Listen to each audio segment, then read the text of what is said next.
होने का तवीज़ बनाने लोगों आज की वीडियो में आपको सामने आपके नजर आ रही है। भाई ने गैप होने का तवीज़ मुझसे बनवाना है, ये तस्वीर आप देख सकते हैं।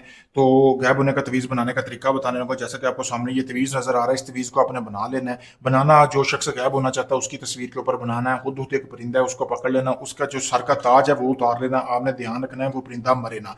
उसका जो सर का ताज है ना, आपने तवीज़ तस्वीर की पिछली साइड पे बना लेना है और सर के ताज को आपने इधर रख के इसको अच्छी तरह फोल्ड कर लेना है।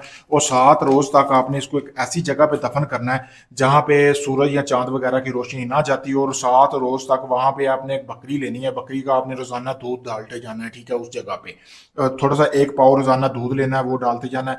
7 रोज तक आपने ऐसे ही अमल करना है जैसा मैंने बताया। 7 रोज तक बाद आप वो तवीज जो हुदूद का सर का ताज है उसको निकलवा कर आप धो लें। धो के अच्छी तरह उसको आप किसी भी कपड़े में बांध कर अपने बाजू पे बांधे या गले में पहन लें। आप मुकम्मल तौर पर इंसानी नजरों से गायब हो जाएंगे। बहुत आसान अमल है, जैसा मैंने बताया वैसा ही आप करें, आपको कामयाबी मिलेगी। अगर आप ये अमल मुझसे करवाना चाहते हैं, तवीज़ बना बनवाया लेना चाहते हैं इस भाई की तरह, तो आप मुझसे भी ले सकते हैं। सामने वीडियो में आपके ये नंबर दिया कि आप किसी वक्त मुझसे रब्ता करके ये तवीज़ मंगवा सकते हैं, आप चाहे दुनिया किसी भी कोने में। शुक्रिया दोस्तों।